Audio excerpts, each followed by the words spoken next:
सभी मलिक मुर्रा lover channel देखने वाले भाइयों को मेरी तरफ से नमस्कार, सत श्री अकाल, अस्सलाम वालेकुम। जैसे कि आपको पता है, आपके अपने चैनल MMLG पे हमेशा आपकी जानकारी से रिलेटेड ही वीडियो डाली जाती है। तो आज का जो हमारा टॉपिक है वो आप लोगों में से किसी भाई के क्वेश्चनों के आंसर हैं। टेक्निकल फार्मिंग वाले भाई ने मेरे पास विजिट किया था इंट्रो के लिए, तो उसके चैनल पे हमारा एक वीडियो डाला था। उसी वीडियो के माध्यम से किसी भाई ने कमेंट किया था और उसके कमेंट के कुछ 5-6 क्वेश्चन थे।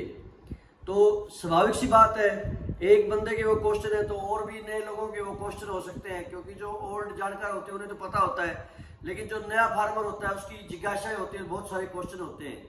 तो मैं तरतीब वाइज उन क्वेश्चनों के आंसर दूंगा। उनका पहला क्वेश्चन था कि भैंस जो 17-18 किलो की होती है उसका क्या रेट होता है और कौन से ब्यात में डेयरी पर्पज के लिए भैंस लेनी चाहिए। तो जो रेट जो होता है इसका फिक्स नहीं होता, मैं क्लियर कर दूंगा। 17-18 किलो की ओरिजिनल जो दूध होता है, दूध तैयार किया यानी कि कोई भैंस आप लोगे तो मार्केट में आपको 1,60,70,000 से 17-18 किलो की भैंस का रेट स्टार्ट हो जाता है और आगे इसका कोई अंत नहीं है। 17-18 किलो की भैंस 10 लाख की भी हो सकती है, 5 लाख की भी हो सकती है, 2 लाख की भी हो सकती है।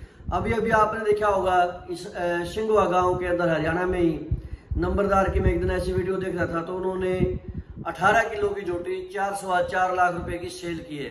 तो ये फॉर एग्जाम्पल आपको बता रहा हूँ, 18 किलो वाली 1,60 से स्टार्ट होकर ने आगे किसी भी रेट तक जा सकती है, यानी कोई रेट फिक्स नहीं होता। एवरेज जो भैंस होती है, दूसरे तीसरे की एवरेज मुर्रा नस्ल की जो भैंस होती है जिसमें एक्स्ट्रा ब्यूटी नहीं होती, एवरेज बॉडी होती है, ठीक ठाक होती है, उसका रेट मैंने सामान्य बताया आपको 1,60,000 से 2 लाख के बीच में अमूमन ऐसी भैंस मिल जाती है। ब्यूटी का कोई रीजन नहीं होता, वो कितनी भी हो सकती है, डेयरी फार्म में कोई ब्यूटी का रोल भी नहीं होता। फिर उनका साथ में क्वेश्चन था कि कौन से ब्यात की डेयरी फार्म के लिए सेकंड, थर्ड और फोर्थ लैक्टेशन की जो यंग भैंस होती है। कुछ लोग फोर्थ लैक्टेशन की भैंस को बॉडी मान लेते हैं, जबकि फोर्थ लैक्टेशन की भैंस तो अपने पीक मैच्योर पे होती है। तो ये आपके पहले क्वेश्चन का जवाब था। और इसके साथ में चीटिंग वाले रेट भी होते हैं। 9 किलो वाली भैंस जो सज्जर ब्याई ताजी ब्याई होती है, 5-6 किलो दूध होता है, उसको बंदा बोलेगा कि 18 किलो देगी और मैं लाख रुपए में दे दूंगा, 90,000 में। ऐसे हरियाणा में बहुत सारे चीटर लोग बैठे हैं जो डेली डे बाई डे बहुत सारी गाड़ियां लोड करते हैं, उनका यही काम होता है, वो टोटली चीटिंग का गेम होता है। उसमें फिर बायर कंफ्यूज हो जाता है कि ये तो मुझे 18 किलो की 90,000 में दे रहा है और एक बंदा 18 किलो की 1,90,000 में। तो वो दूध नहीं होता, वो सिर्फ बोलने का जुबानी होता है, उसमें कहीं कोई सच्चाई नहीं होती। और हरियाणा के लोग और बाहर के जो सीरियस बायर होते हैं वो इन बातों से भली भांति अवगत होते हैं कि 18-20 किलो की भैंस के रियल में रेट 2 लाख के आसपास होते हैं। उनका दूसरा क्वेश्चन था भैंस का लैक्टेशन पीरियड कितने दिन का होता है। तो भैंस का जो लैक्टेशन पीरियड होता है वो अमूमन 10 महीने का होता है, 300 दिन का होता है भैंस का लैक्टेशन पीरियड मुर्रा का। ये डिपेंड किस पे करता है, प्रेग्नेंट होने पे। यदि आपकी भैंस 6-7 महीने की प्रेग्नेंट होती है तो ये लैक्टेशन पीरियड बढ़ भी जाता है, फिर भैंस आपको 12 से 14 महीने में दूध दे देती है। तो यानी कि पीरियड भी है, लैक्टेशन पीरियड जो है घटता बढ़ता रहता है। एवरेज वो है 300 दिन का होता है। तीसरा इनका क्वेश्चन था भैंस के केस में सीमन का सक्सेस रेट क्या है। भैंस के केस के अंदर जो डिपेंड ऑन डॉक्टर, ये जो सक्सेस रेट है डिपेंड डॉक्टर पे करता है। यदि डॉक्टर एक्सपर्ट डॉक्टर, यदि हम बात करें जानकार अनुभवी यदि डॉक्टर है, तो उसमें 80 से 90% तक भैंस का कंसेप्शन रेट होता है सीमन में। और यदि सामने वाला डॉक्टर को कोई जानकारी नहीं है, ऐसे बहुत सारे लोग हैं जिन्हें खुद भैंस की किसान को नॉलेज नहीं होती और डॉक्टर भी उन्हें जैसा होता है उसको पता नहीं होता, तो वो भैंस हिट में आती है तो गन वगैरह मार के उसको इन्फेक्टेड और कर देता है। तो उसके केस में कोई इसका परसेंटेज रेट नहीं होता, कितना रेट पे रहेगा। तो वो डिपेंड किस पे करता है, आपके डॉक्टर पे। ये हर चीज दूसरे पे डिपेंड करती है कि सामने वाले का अनुभव क्या है। तो चौथा आपका क्वेश्चन था यदि कोई 4-5 भैंस रखता है, एवरेज डॉक्टर का कितना खर्च होता है। ये भी कोई फिक्स नहीं होता। 4-5 भैंस यदि कोई रखता है, बंदे को थोड़ी भी नॉलेज है, तो 4-5 भैंस का यदि एवरेज कॉस्ट लगाए तो 4 में से आप एक भैंस का थोड़ा पकड़ सकते हो कि नंबर 1 तो ये भैंसें बीमार नहीं होती हैं, बहुत ही कम ऐसी भैंसें होती हैं मेरे लाइफ में रही हैं, 10-10 ब्यात मेरे पास रही है, कभी हमने उसको बुखार की टेबलेट तक दे दिया। बीमारियां कब आती हैं? जब 1 साल आपके पास कोई नया जानवर आता है, उसका दिल नहीं लगता, वो प्रॉपरली चारा नहीं खाता, चारा न खाने से उसके अंदर डेफिशिएंसी हो जाती है, मिनरल की डेफिशिएंसी हो जाती है, कैल्शियम की कमी हो जाती है। तो ये ऑन द सिचुएशन डिपेंड करता है बीमारी आती है ये नहीं आती है। फर्स्ट ईयर यदि हम पकड़े तो एक भैंस का अमूमन जो बीमारी का खर्च है वो कोई फिक्स नहीं है। हो सकता है वो भैंस हर महीने बीमार रहती रही तो उसका 10,000 रुपये खर्च भी हो सकता है, और हो सकता है वो भैंस एक बार उसको दवाई बूटी हमने भूख वगैरह पे ले आए, फीडिंग पे ले आए तो 2,000 रुपये ट्रीटमेंट में ठीक होगी। तो इसका कोई फिक्स डॉक्टरी चार्जेज नहीं होता, वो अकॉर्डिंग टू सिचुएशन डिपेंड करता है। तो मोटा मोटी यदि आप पकड़ो तो 2,000 रुपये पकड़ सकते हो एक भैंस का पूरे साल का डॉक्टरी खर्च, जो कि फिक्स नहीं है। नंबर 5, 18 से 20 लीटर की जो भैंस की क्या डाइट देनी चाहिए और होनी चाहिए, हरा चारा कितना होना चाहिए? नंबर 1 तो मेरे पास तो पिछले 20-25 साल से कभी भी हरे चारे का कोई नाम ही नहीं है। यदि बात मेरी को तो बहुत सारे फार्मर मेरे फार्मूलों को फॉलो करते हैं और वहां पे हरा चारा 0 हो जाता है। बावजूद उसके जो भैंस की डाइट होनी चाहिए तो मैंने क्लियर रखा है 17-18 20 किलो वाली भैंस का या 16 किलो वाली भैंस का दूध का आधा दाना हम डालते हैं। यदि आपकी भैंस 18 किलो दूध देती है तो उसको 9 किलो दाना डालते हैं। 9 किलो में मेरी यदि बात करूं फार्म की तो 50% खड़ होती है यानी कि, और 50% चने की चूरी या आप उसको जो बोलते हो चने का खांडा जो बोलते हो, खांडा डाल सकते हो।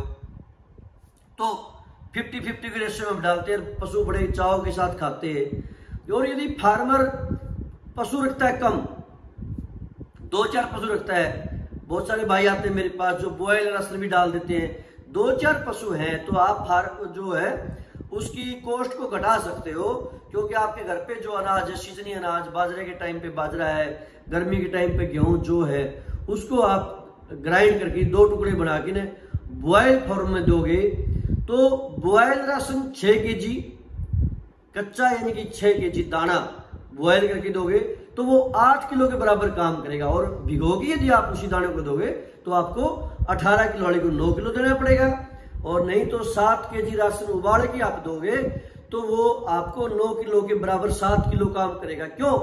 क्योंकि उबाला हुआ राशन पूरा पशु को डाइजेस्ट होता है। भिगोया राशन में से 10% 15% पशु का अनडाइजेस्ट फॉर्म में गोबर के रास्ते बाहर आ जाता है।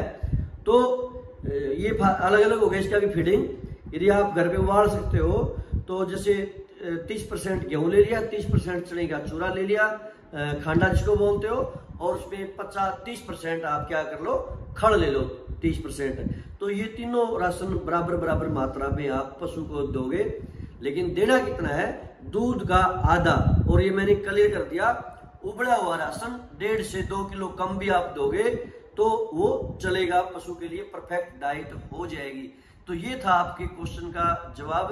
18 किलो वाली का क्या होना चाहिए, ये हर भैंस पर लागू होगा। यदि भैंस 22 किलो की है तो 11 किलो दाना, 24 किलो की है तो 10 किलो दाना, और यदि 24 किलो वाली भैंस है उसको 12 किलो की बजाय बॉयल राशन आप दोगे तो 9 से 10 किलो राशन भी सुफिशियंट रहेगा 24 किलो वाली भैंस के लिए।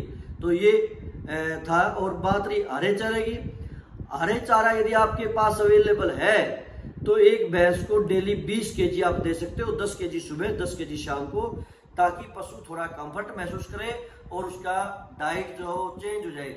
ये बहुत अच्छी मैनेजमेंट वाले पॉइंट बता रहा हूं मैं, ये नॉर्मल ये नहीं है कि भाई आपने हरा चारा, अभी हरियाणा का क्या ट्रेंड है, अभी जैसे बारिश का मौसम है तो हरियाणा में हरा चारा ही डालते रहेंगे। एक भैंस को एक दिन में 70-80 किलो लग हरा चारा खिला देंगे, पूरा बंद कर देंगे, तो उससे उसका गोबर पतला हो जाएगा, दस्त हो जाएगा और वो भैंस कमजोर हो जाएगी। तो एक्सेस कोई भी चीज जो होती है वो नुकसानदायक होती है, कोई फायदा नहीं होता। जितना तूड़ा नहीं बचाते उससे ज्यादा उनकी भैंस कमजोर हो जाती है। उसकी कमजोरी पूरी करने के लिए फिर उतना ही जोर लगाना पड़ता है भैंस के ऊपर। तो आपका जो ये था 5वां क्वेश्चन, और छठा क्वेश्चन जो इनका था वो ये था कि 1 एकड़ से साल भर में कितनी भैंस या गाय के लिए हरा चारा हो सकता है 1 एकड़ में। तो वो तो डिपेंड करता है, अभी जो मैंने आपको क्लियर कर दिया, आप एक एनिमल को डालते कितना हो। यदि एवरेजली हरे चारे की बात करूं तो मैंने बताया आपको 20 किलो एक एनिमल के लिए सुफिशिएंट होता है, और 20 किलो के हिसाब से यदि आप कैलकुलेशन करोगे तो 10 एनिमल के लिए 1 एकड़ का जो चारा हरा चारा है, यदि आप रेगुलर रखते हो, मक्का बीज दिया, मक्के के बाद जवी बीज दी, बरसीम बीज दी, तो ये सर्कुलेशन आप रखोगे तो 1 एकड़ में 7-8 पशु तक का हरा चारा आप मैनेज कर सकते हो, लेकिन लिमिट में। जिसने टोटली अब ज्वार है, ज्वारी डालनी है या मक्का ही डालना है, तो वो 2 भैंस के लिए भी कम पड़ जाएगा 1 एकड़। तो इस तरह टेक्निकली आप डालोगे तो ये जो क्वेश्चन थे, हो सकता है आप लोगों में से भी आपके कुछ क्वेश्चन रहे हो, और मोस्टली जो हमारे MMLG पे चैनल पे वीडियो देखते हैं उन सभी भाइयों को तो पहले ऐसे वीडियो में डाल चुका है, लेकिन फिर से आज ये एक पॉइंट क्लियर कर दिया। आपको वीडियो अच्छी लगे तो लाइक करें और चैनल को सब्सक्राइब करें। धन्यवाद।